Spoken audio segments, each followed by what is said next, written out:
A massive steel turbine roaring inside a dam and a silent bar magnet resting next to a wire appear to have nothing in common, but both are doing the exact same physical work. Understanding the link between these two scales allows us to pull a constant stream of electricity out of motion alone, without relying on stored chemical energy in a battery. In the mid-19th century, Michael Faraday set out to define the precise relationship between magnetism and electricity. He observed that a magnet resting near a copper coil produces no measurable effect. In a stationary state, the magnetic field is stable, and the energy in the wire remains at zero. But the moment the magnet moves forward or backward, a meter connected to the coil deflects. That displacement causes electrons in the metal to move. This shows that electricity is not a substance hidden inside the magnet. It is a phenomenon generated by a change in the magnetic field. When the change stops, the power disappears. Faraday's second law states that the induced EMF is determined by how quickly magnetic flux changes over time. Flux is the product of three factors: the strength of the magnetic field, the area of the wire coil, and the cosine of the angle between them. Because flux is the result of these three components, we have exactly three variables we can manipulate to create current. Any system designed to generate power must choose at least one of these physical variables to alter. The first method is to change the strength of the magnetic field itself.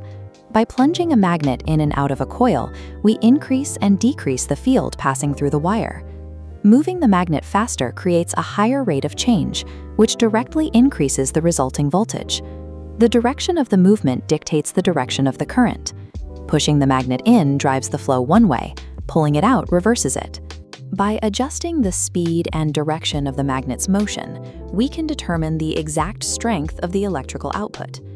The second method involves changing the physical area of the circuit. Even if the magnetic field is perfectly steady, we can induce a current by stretching or squashing the wire coil. Physically deforming the loop changes the number of magnetic field lines it can capture.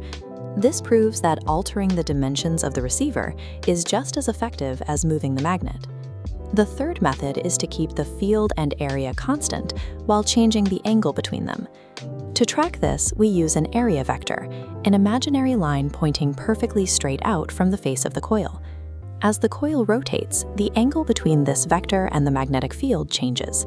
Shifting from 0 to 90 degrees alters the cosine value, which changes the flux.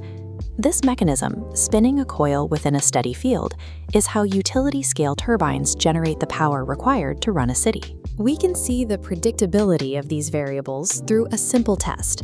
Imagine a 500-loop coil in a magnetic field increasing by exactly 1 Tesla per second.